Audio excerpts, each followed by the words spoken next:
Bulletin کا آغاز کریں گے اور سب سے پہلے آپ کو ایک افسوسناک خبر دیتے چلیں کہ خیبر پختونخوا کے علاقے دانا سر میں مسافر بس کھائی میں گرنے سے جاں بحق افراد کی تعداد 40 ہو گئی جبکہ 8 افراد زخمی ہیں۔ اس لیے انتظامیہ کے مطابق مسافر بس کوئٹہ سے پشاور جا رہی تھی کہ جوب اور ڈیرہ اسماعیل خان کے درمیانی علاقے دانا سر میں افسوسناک حادثہ پیش آیا جس کے نتیجے میں 40 افراد جان کی بازی ہار گئے۔ حکام کے مطابق حادثے میں متعدد افراد زخمی ہوئے ہیں۔ زخمی کو ہسپتال منتقل کر دیا گیا ہے۔ ڈپٹی کمشنر شیرانی ولی کاکڑ کے مطابق ریسکیو اہلکاروں کی جانب سے زخمیوں کو نکالنے اور امدادی سرگرمیاں جاری ہیں۔ دشوار گزار علاقے کے باوجود ریسکیو ٹیمیں امدادی کارروائیوں میں مصروف ہیں۔ ولی کاکڑ نے کہا ہے کہ زخمیوں کو فوری طبی امداد کی فراہمی اور قریبی ہسپتالوں میں منتقلی کا عمل بھی جاری ہے۔ اس حوالے سے مزید تفصیلات جانتے ہیں بیورو چیف کوئٹہ محمد اکرم اس وقت ہمارے ساتھ لائن پہ موجود ہیں۔ جی محمد اکرم بتائیے گا مزید کیا تفصیلات ہیں؟ جی بالکل ایسے خیبر پختونخوا کے علاقے دانا سر میں جو ہے مسافر بس کھائی میں گرنے سے جاں بحق افراد کی تعداد جو ہے 40 ہو گئی ہے جبکہ 8 زخمی ہیں۔ ضلعی انتظامیہ کے مطابق بتایا جا رہا ہے مسافر بس جو ہے کوئٹہ سے پشاور جا رہی تھی کہ زوب اور ڈیرہ اسماعیل خان کے درمیانی علاقے دانا سر میں افسوسناک واقعہ پیش آیا جس کے نتیجے میں جو ہے 40 افراد جان کی بازی ہار گئے۔ حکام کے مطابق حادثے میں متعدد افراد زخمی ہوئے، زخمی کو ہسپتال منتقل کر دیا گیا۔ ڈپٹی کمشنر شیرانی ولی خان کاکڑ کے مطابق بتایا جا رہا ہے کہ ریسکیو اہلکاروں کی جانب سے زخمیوں کو نکالنے اور امدادی سرگرمیوں کا کام بھی جاری ہے کیونکہ علاقہ دشوار گزار ہے، پہاڑی ہے، جس کی وجہ سے جو ہے نا ریسکیو ٹیموں کو مشکلات میں سامنا ہے، لیکن وہ بھی جو ہے علاقے میں محفوظ امدادی کارروائیاں کر رہی ہیں۔ امدادی کارروائیاں مکمل ہونے کے بعد تعداد کا تعین کیا جائے گا جبکہ محکمہ صحت حکام کے مطابق بلوچستان کے قریبی اسپتالوں میں ایمرجنسی بھی نافذ کر دی گئی ہے۔ جی ٹھیک ہے محمد اکرم، بہت شکریہ، آپ ہمیں تفصیلات سے آگاہ کر رہے تھے۔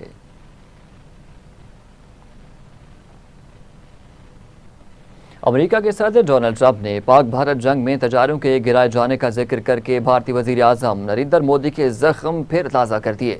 صدر ٹرمپ نے میڈیا سے گفتگو کرتے ہوئے کہا کہ پاکستان اور بھارت کے درمیان جنگ میں 11 تجارے گرائے گئے۔ امریکی صدر نے کہا کہ بھارت اور پاکستان کے درمیان ایٹمی جنگ روک کر 3 کروڑ جانیں بچائیں۔ پاکستانی وزیر اعظم نے کہا میں نے جنگ روک کر 3 کروڑ افراد کو بچایا۔ اس کے علاوہ صدر ٹرمپ نے کہا کہ اسرائیل میں ان کی مقبولیت 99% تک تھی، سمجھ سے بالا تر ہے کہ کوئی یہودی ڈیموکریٹ کو ووٹ کیسے دے سکتا ہے۔ امریکی صدر ٹرمپ نے کہا کہ ایلن مسک کے ساتھ بہت اچھا تعلق ہے، سمجھ سے بالا ہے کہ کوئی یہودی ڈیموکریٹ کو ووٹ کیسے دے سکتا ہے۔ اسرائیل میں میری مقبولیت 99% تک تھی۔ اس سے قبل صدر ٹرمپ نے کہا تھا کہ امریکہ کی ایران کے ساتھ بہت اچھی بات ہو رہی ہے۔ انہوں نے کہا کہ ایران کے ساتھ معاملات خوش اسلوبی سے آگے بڑھ رہے ہیں اور خطے میں امن کے لیے کوششیں بھی جاری ہیں۔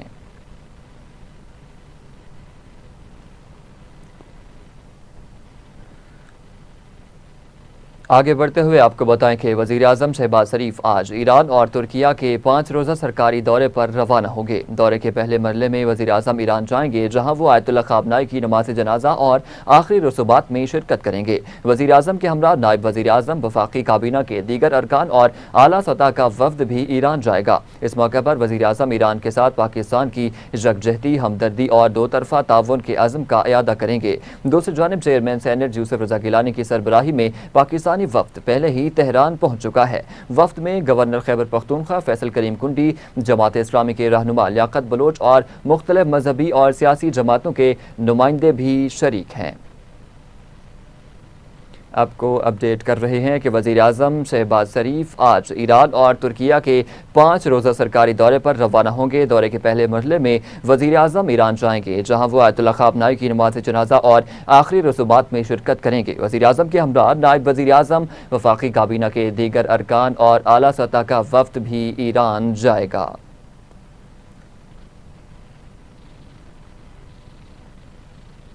ایران کے شہید رہبر اعلیٰ آیت اللہ خامنہئی کی 7 روزہ آخری رسومات کا آغاز ہو گیا۔ جسد خاکی کا دیدار کرایا جا رہا ہے۔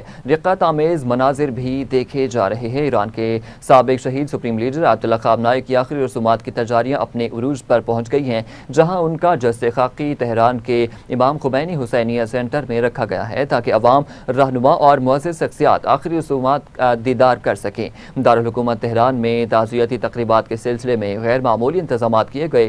مسلح الکبیر اور دیگر اہم مقامات پر سیکیورٹی کے سخت انتظامات بھی نافذ ہیں، جبکہ لاکھوں افراد کی شرکت کے پیش نظر متعلقہ ادارے مسلسل تجاریاں کر رہے ہیں۔ آخری رسومات میں کم از کم 2 کروڑ افراد کی شرکت کا اندازہ بھی لگایا گیا ہے۔ ایرانی صدر مسعود پزشکیان نے اپنے تعزیتی پیغام میں کہا کہ آیت اللہ خامنہئی کی وفات نے امت مسلمہ کو گہرے صدمے سے دوچار کیا ہے۔ یہ سرخ سفر کا اختتام نہیں بلکہ اتحاد، استقامت اور ترقی کے ایک نئے باب کا آغاز ہے۔ انہوں نے کہا ہے کہ ایرانی قوم ہر آزمائش کے بعد پہلے سے زیادہ متحد، مضبوط اور پر امید ہو کر ابھرتی ہے، اور عوام سے اپیل کی ہے کہ وہ آخری رسومات میں بھرپور شرکت کر کے قومی یکجہتی کا عملی مظاہرہ کریں۔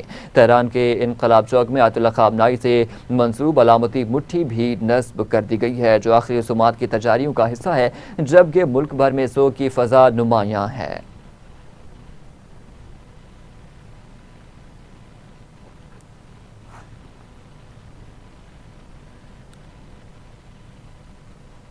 دوسری جانب ایران کے خاتم الانبیاء بریگیڈ نے خبردار کیا ہے کہ اسرائیل جو امریکہ نے شہید سپریم لیڈر آیت اللہ خامنہئی کے جنازے کے دوران حملہ کیا تو ایرانی جواب نہایت سخت ہوگا۔ خاتم الانبیاء بریگیڈ نے اپنے بیان میں کہا ہے کہ مخالفین شہید سپریم لیڈر آیت اللہ خامنہئی کے جنازے کے دوران حملے سے پہلے 2 بار سوچ لیں۔ آیت اللہ خامنہئی کی نماز جنازہ کل تہران میں ادا کی جائے گی، جس میں کئی سربراہان مملکت سمیت 200 ممالک کے مندوبین بھی شریک ہوں گے۔ نماز جنازہ کے بعد جس سے خاکی تہران سے قم، پھر نجف اور کربلا لے جایا جائے گا، پھر میت واپس ایران لا کر آیت اللہ خامنہئی کو مشہد میں سپرد خاک کیا جائے گا۔ جلوس جنازہ میں 1 کروڑ سے زائد افراد کی شرکت متوقع ہے۔ ایران کے شہید سپریم لیڈر آیت اللہ خامنہئی کی نماز جنازہ کے لیے ان کا جثہ خاکی تہران کے جنوبی علاقے میں واقع امام خمینی حسینیہ بھی منتقل کر دیا گیا ہے۔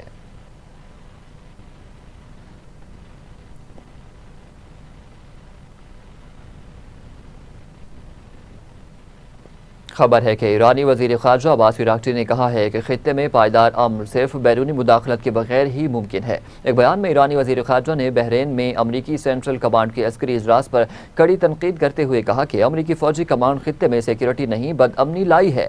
غیر ملکی طاقتیں خود اپنا تحفظ کرنے کے قابل نہیں ہیں۔ خیال رہے کہ امریکی سینٹرل کمانڈ کی قیادت میں بحرین میں خطے کے اعلیٰ فوجی حکام کا سیکیورٹی اجلاس منعقد ہوا تھا، جس میں مشرق وسطیٰ کی موجودہ سیکیورٹی صورتحال، علاقائی استحکام اور دفاعی تعاون کے فروغ پر تفصیلی تبادلہ خیال کیا گیا۔ اجلاس میں امریکہ اور مشرق وسطیٰ کے 12 ممالک نے آبنائے ہرمز میں بلا رکاوٹ تجارتی سرگرمیاں جاری رکھنے کے لیے مشترکہ کوششیں تیز کرنے پر اتفاق کیا ہے۔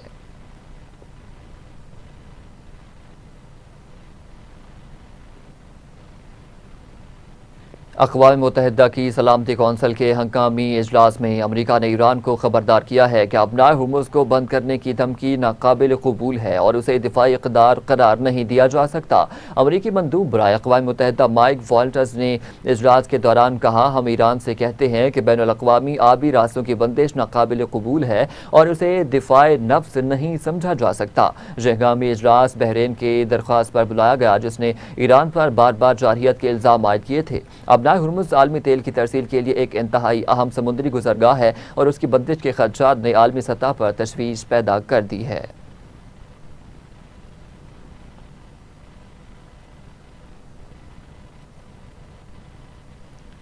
ایران نے بحرین میں امریکہ کی قیادت میں ہونے والے علاقائی سیکیورٹی مذاکرات مسترد کر دیے۔ ایرانی نائب وزیر خارجہ کاظم غریب آبادی نے کہا ہے کہ بحرین میں امریکی قیادت میں ہونے والے علاقائی سیکیورٹی اجلاس کو مسترد کرتے ہیں۔ آبنائے ہرمز کا انتظام امریکی سینٹ کام کے نہیں، امریکہ کے اختیار میں ہے۔ بحرین میں ہونے والا فوجی اجلاس خلیج فارس میں قانونی نظام یا سیکیورٹی قائم نہیں کر سکتا۔ ان کا کہنا تھا کہ خطے کا امن صرف غیر ملکی مداخلت کے خاتمے، امریکی افواج کے انخلاء، خطے کے ممالک کی خود مختاری کے احترام اور نئی جغرافیائی حقیقتوں کو تسلیم کرنے میں ہے۔ خیال رہے کہ امریکہ سمیت مشرق وسطیٰ کے 12 ممالک نے بحرین میں آبنائے ہرمز کی سیکیورٹی سے متعلق اجلاس منعقد کیا تھا۔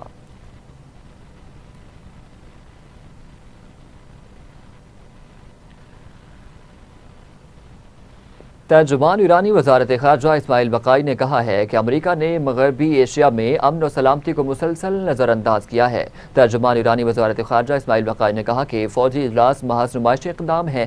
امریکی پالیسیاں خطے میں عدم استحکام کو ہوا دے رہی ہیں۔ امریکہ کا طرز عمل بین الاقوامی قوانین کی خلاف ورزی ہے۔ اسماعیل بقائی نے کہا کہ حالیہ امریکی اور اسرائیلی حملوں سے خطے کے ممالک سبق سیکھیں، علاقائی ممالک بیرونی مداخلت سے ہوشیار رہیں۔ امریکی اور اسرائیلی اقدامات نے علاقائی امن و سلامتی کو نقصان پہنچایا ہے۔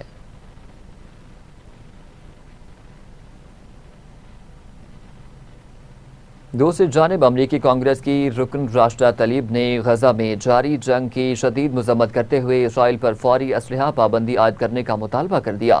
سوشل میڈیا پر پیغام میں راشدہ طلیب نے کہا کہ آج غزہ میں اسرائیل کی جانب سے جاری نسل کشی کو 1000 دن مکمل ہو گئے۔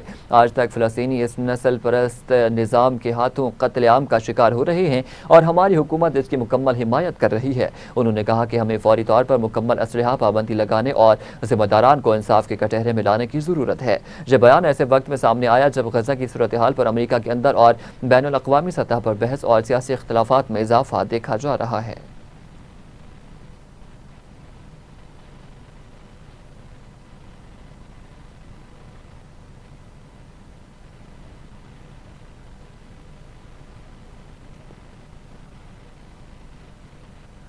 خبر ہے کہ وفاقی وزیر داخلہ محسن نقوی نے مکہ ریجن کے قائم مقام گورنر شہزادہ سعود بن مشعل بن عبدالعزیز سے ملاقات کی ہے۔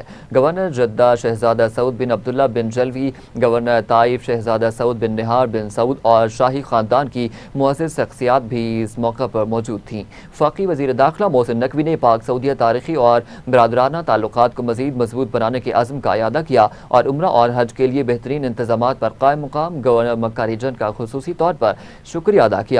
سعودی گورنر نے پاکستان کے ساتھ تعلقات کو انتہائی اہمیت دینے اور ہر ممکن تعاون کا اعادہ کیا۔ قائم مقام گورنر مکہ ریجن نے پی سی بی اور سعودی عرب کرکٹ فیڈریشن کے معاہدے کو خوش آئند قرار دیا اور جدہ میں پہلے بین الاقوامی معیار کے اسٹیڈیم بنانے کے فیصلے کو سراہا۔ سعودی گورنر نے اپنے ریجن میں اسٹیڈیم کی تعمیر کے لیے پی سی بی کے ساتھ بھرپور تعاون کا اظہار کیا۔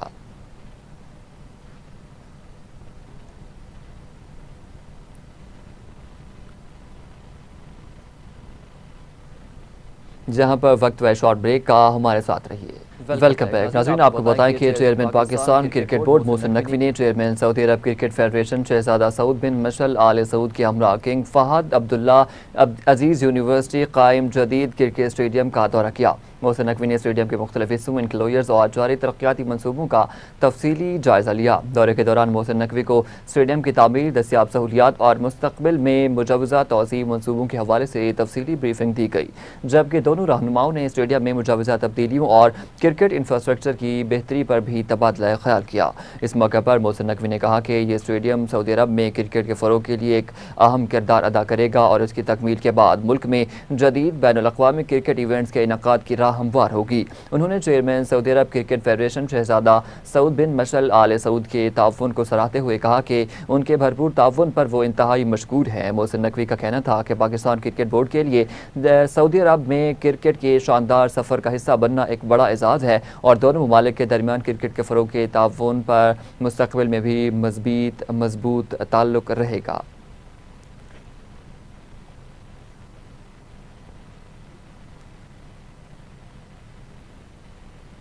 وزیر اعلیٰ پنجاب مریم نواز شریف نے کہا ہے کہ بین المذاہب ہم-آہنگی کے فروغ میں قومی پیغام امن کمیٹی کا کردار قابل تعریف ہے اور پنجاب حکومت کے اقدامات کو سراہا جانا اعزاز کی بات ہے۔ اپنے خطاب میں وزیر اعلیٰ پنجاب مریم نواز شریف نے کہا کہ پنجاب میں اقلیتوں کو بھرپور تحفظ فراہم کیا جا رہا ہے، جبکہ تمام سرکاری ادارے عوام کی خدمت اور امن و امان کے قیام کے لیے بھرپور محنت سے کام کر رہے ہیں۔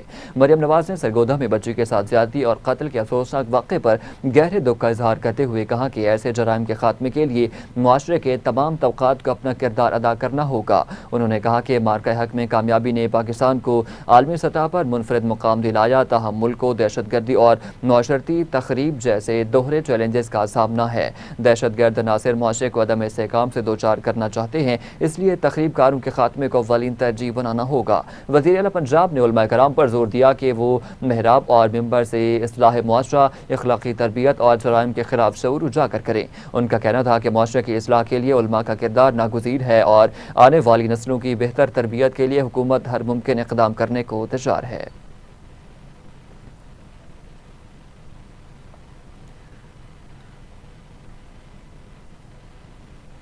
دوسری جانب وزیر اعلیٰ پنجاب مریم نواز شریف کی زیر صدارت جیل اصلاحات کے حوالے سے اہم ترین اجلاس ریفارمز پر اقدامات اور اوور کراؤڈنگ کا بحران حل کرنے کے لیے تفصیلی پلان پیش کیا گیا۔ اجلاس میں ننکانہ صاحب جیل کا ویڈیو جائزہ بھی پیش کیا گیا۔ جیل کو جلد مکمل کرنے کے لیے 1.3 ارب روپے کے فنڈز کی بھی منظوری دے دی گئی۔ سمندری اور ننکانہ صاحب جیلوں کو رواں سال ستمبر تک مکمل کرنے کا ہدف دیتے ہوئے کہا کہ جیل کی ایک ایک چیز سے خود کو ریلیٹ کر سکتی ہوں کیونکہ سب خود دیکھا ہے۔ جیلوں میں قیدیوں کی بنیادی انسانی وقار اور حقوق کا تحفظ ہر صورت یقینی بنایا جائے۔ وزیر اعلیٰ مریم نواز کو سیکریٹری ہوم نے جیل اصلاحات پر تفصیلی بریفنگ دی۔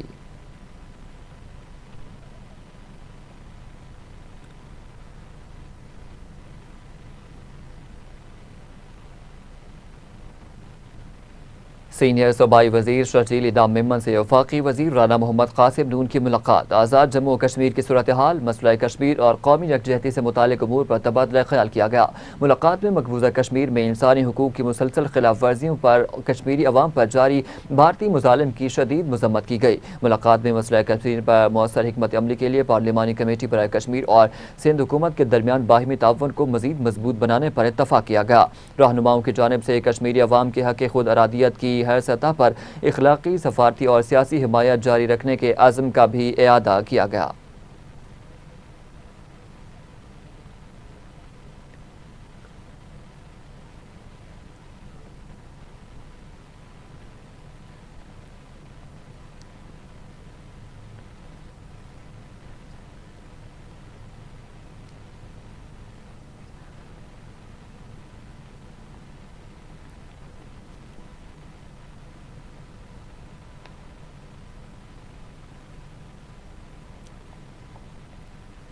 اب آپ کو براہ راست لیے چلیں گے فیصل آباد، جہاں پر وفاقی وزیر محمد اورنگزیب کا تقریب سے خطاب جاری ہے۔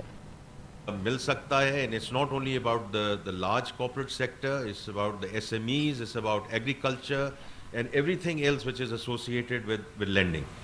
دوسری ہے جی انرجی، آپ نے بات کی ہے، آئی تھنک منسٹر لغاری اس میں بڑی انہوں نے محنت کی ہے، جو کافی حد تک جو کراس سبسڈی ہے انڈسٹری کی وہ کم ہو گئی ہے، tariff has come down. Is there more room to go down? That's absolutely clear کہ ہمیں فردر اس میں کرنا ہے. تو وہ I'm sure آپ ان کے ساتھ آپ کے بھی ان کے ساتھ ملاقات رہتی ہے. And he is very clear and the Prime Minister is very clear کہ we will continue to bring tariffs further down in terms of being competitive. The third thing is taxation. Taxation پہ پچھلے 2 سال سے یہ گفتگو رہی اور آپ کی بات درست تھی اور ہم نے اس کو تسلیم کیا کہ the documented corporate sector and the salaried class basically یہاں ڈسپرپورشنیٹ برڈن تھا. تو اس بجٹ میں ہماری یہ سمت ہے، جو ڈائریکشن آف ٹریول ہے کہ جو ہم نے ایڈوانس ٹیکس ختم کیا، جو ہم نے سپر ٹیکس کو ختم کیا، اس سے پہلے اسپیشلی آن ایکسپورٹرز 0.25% تو پرائم منسٹر نے خود ہی وہ EDF والا اس کو کم کر دیا. تو اور پھر جو فائنینسنگ والی ڈسکشن ہے، اور خاص طور پہ یہاں IT کی ریپرزنٹیشن نہیں ہے، لیکن IT سیکٹر الحمدللہ is moving from strength to strength. $4.5 billion کی ایکسپورٹ ہے. اس میں سے آپ یہ دیکھیں ہمارے بچے اور بچیاں، دا فری لانسز، جو ہم کہتے ہیں نا کروڑ نوکریاں ادھر اور کروڑ نوکریاں ادھر، ان بچے اور بچیوں کو ہم ایکو سسٹم دیتے جائیں، ان کو ہم انٹرنیٹ پرووائڈ کرتے جائیں. جو ہم نے 5G کی اسپیکٹرم کی آپشن کی ہے، اس سے زیادہ کنیکٹیوٹی بڑھے. $1.6 بلین ان بچے اور بچیوں نے فری لانسز نے ایکسپورٹ کی ہے اس سال. Right? And I think they absolutely need kudos. They are not looking for anything other than this ecosystem کہ یہ اس کو آگے کیسے لے کے جایا جائے. جو کنسٹرکشن کی بات ہے جی، دیکھیں ہمیں لوکل جو ہے اس کو بھی ہم نے انڈسٹری کو آگے لے کر جانا ہے، اور اس میں ہم نے ٹرانزیکشن ٹیکسز اس دفعہ کم کیے ہیں تاکہ اس میں ہم بات، لیٹس بی ویری کلیئر، یہ ریئل اسٹیٹ اور کنسٹرکشن میں ہمیں تھوڑا سا ڈفرینس کرنا ہے. یہ فائلوں کے کاروبار کے لیے ہم نے نہیں کیا یہ کہ فائلیں بیچیں، فائلیں خریدیں. جو کرنا چاہتے ہیں more power to them, but we have not done this کہ ہم یہ فائلوں کے کاروبار کو بڑھائیں.